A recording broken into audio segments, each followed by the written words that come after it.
I'm Thurston, and I'm a pianist, keyboardist based out of Denver, Colorado.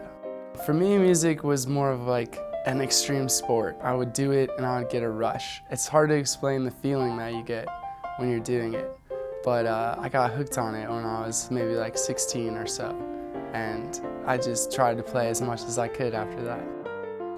I had a good teacher, Ben Johnson, and he taught me the basics of music theory, which I'd always fooled around on the instruments, but once I started getting into like the actual analytics of why, it just a light bulb went off. I was really fortunate to be able to go to C Boulder for music. There's a lot of things that I was able to do there that I never would have been able to. Like Maria Schneider came in and we played all her music and worked with her.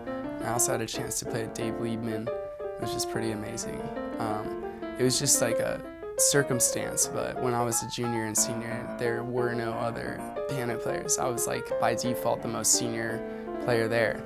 So they just threw me in with all the masters and doctoral students, and I was just hanging on for dear life, practicing as much as I possibly could just because I didn't want to be that guy that let down the band. It was definitely overwhelming, but you know, those are the experiences that you grow the most from. If you want to get paid to play music, you need to understand the styles. And the more styles that you understand, the more working opportunities you're going to have. If you want to play gigs, there's 3 rules. Be on time, do your homework, and dress appropriately.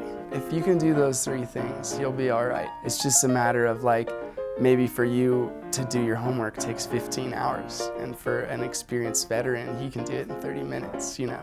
But if you show up ready to play and you're on time, that will take you really far.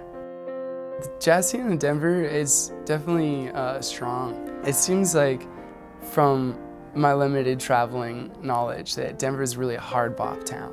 There's a lot of bebop, there's a lot of hard bop. There's not a whole lot of trad jazz or like really avant-garde stuff.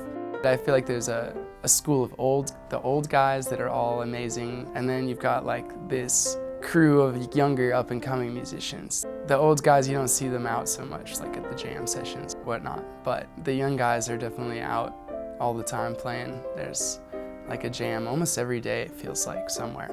So that's really cool that people are down to play and there's jazz happening a lot. I think it's important for upcoming generation kids to be involved listening to all kinds of music, but I think jazz is unique because it is so creative. You know, it's a difficult thing for most people to get up on stage and improvise. I think that people like jazz because you get to be yourself or interpret it in your own unique way. I feel like jazz is the one type of music that invites you to be yourself.